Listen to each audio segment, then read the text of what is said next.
राधे राधे बंधुओं, बहुत स्वागत है आपका ज्योतिष धर्म चैनल पर। बंधुओं, आप सभी को महाशिवरात्रि पर्व की मंगलमय शुभकामनाएं।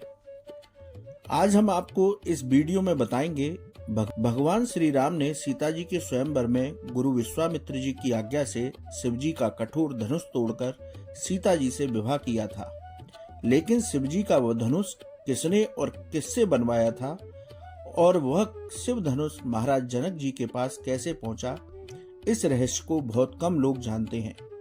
आइए जानते हैं भगवान शिव जी के उस दिव्य धनुष की कथा। पिनाक धनुष की बड़ी विचित्र कथा है। कहते हैं एक बार घोर जंगल के अंदर कणव मुनि बड़ी भारी तपस्या कर रहे थे।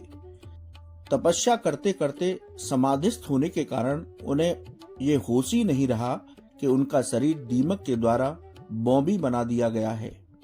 उस मिट्टी के ढेर पर ही एक सुंदर बांस उगाया। कणव जी की तपस्या जब पूर्ण हुई तब ब्रह्मा जी प्रकट हुए और उन्होंने अपने अमोघ जल के द्वारा कणव जी की काया को सुंदर बना दिया।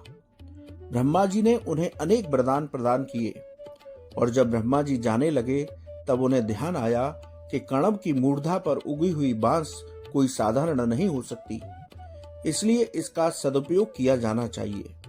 यह विचार कर ब्रह्मा जी ने वह बांस काटकर विश्वकर्मा जी को दे दिया।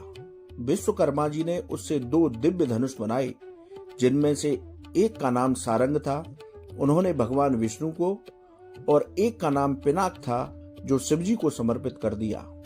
पिनाक धनुष धारण करने के कारण ही शिवजी को पिनाकी भी कहा जाता है। शिवजी ने जिस पिनाकी धनुष को धारण किया था उसकी एक टंकार से बादल फट जाते थे और पृथ्वी डगमगा जाती थी। ऐसा लगता था मानो कोई भयंकर भूकंप आ गया हो। यह असाधारण धनुष अत्यंत ही शक्तिशाली था। इसी के मात्र एक ही तीर से भगवान शंकर ने त्रिपुरासुर की 3 नगरियों को ध्वस्त कर दिया था। देवी और देवताओं के काल की समाप्ति के बाद यह धनुष देवताओं को सौंप दिया गया। देवताओं ने इस धनुष को महाराजा जनक जी के पूर्वज देवरात को दिया। महाराजा जनक जी के पूर्वजों में निमि के ज्येष्ठ पुत्र देवरात थे। शिवजी का वह धनुष उन्हीं की धरोहर स्वरूप जनक जी के पास सुरक्षित था। इस शिव धनुष को उठाने की क्षमता कोई नहीं रखता था। एक बार देवी सीता जी ने इस धनुष को उठा दिया था, जिससे प्रभावित होकर जनक जी ने सोचा कि यह कोई साधारण कन्या नहीं है, अतः जो भी इससे विवाह करेगा वो भी साधारण पुरुष नहीं होना चाहिए। इसीलिए ही जनक जी ने सीता जी के स्वयंवर का आयोजन किया और यह शर्त रखी कि जो कोई भी इस शिव धनुष को उठाकर तोड़ेगा, सीता जी उसी से विवाह करेंगी।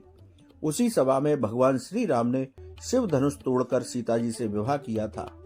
जब शिव जी का वह कठोर धनुष टूटा तो उसकी ध्वनि सुनकर परशुराम जी इसलिए क्रोधित होकर जनक जी की सभा में आए थे क्योंकि भगवान शंकर परशुराम जी के आराध्य देव हैं। तो बंधुओं, ये थी भगवान शिव के पिनाकी धनुष का रहस्य और किस तरह से ये राजा जनक के पास पहुंचा था, इसके बारे में हमने आपको बताया।